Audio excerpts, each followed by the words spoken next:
Trött på glosor som inte fastnar? Du är inte ensam. Så idag gör vi något helt annat.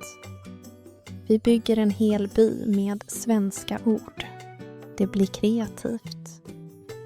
Det blir konstigt. Och du lär dig svenska på ett helt nytt sätt. Har du någonsin försökt bygga en hel värld med bara ord? Idag antar vi en utmaning. Att skapa en by med svenska ord vi just har lärt oss. Reglerna är enkla. Bara de ord vi redan kan. Inget fusk. Det kommer bli kreativt och ibland helt fel. Precis som språkinlärning ska vara. Det här är orden vi har. Enkla, nya, begränsade. De betyder mer när de sätts ihop än när de står ensamma. Regeln är hård. Bara dessa ord. Och lite grammatik. Det känns snävt först. Tills fantasin vaknar. Plötsligt börjar en by ta form. Allt börjar här. En tom plats och några ord. Vi gissar. Vi testar. Inget känns helt rätt ännu.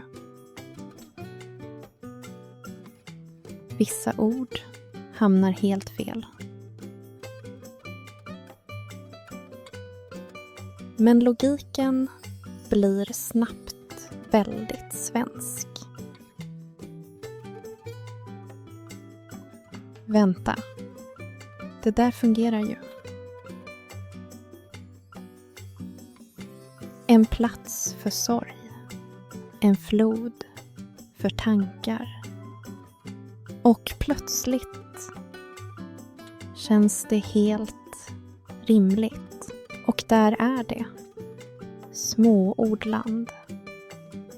En hel by byggd av alldeles för få ord.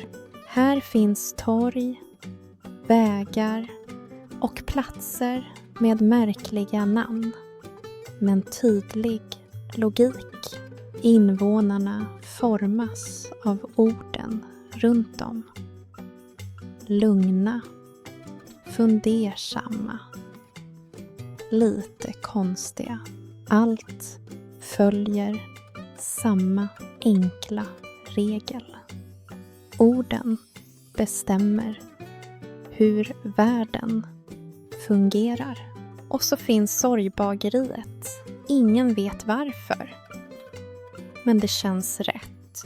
Vilken plats skulle du lägga till i Småland? Vissa platser fastnar direkt. Andra tar tid att förstå. Nu är det din tur. Välj några ord och bygg en värld. Dela din by. Dela dina ord. Vi bygger tillsammans. Nästa resa börjar med ännu färre ord.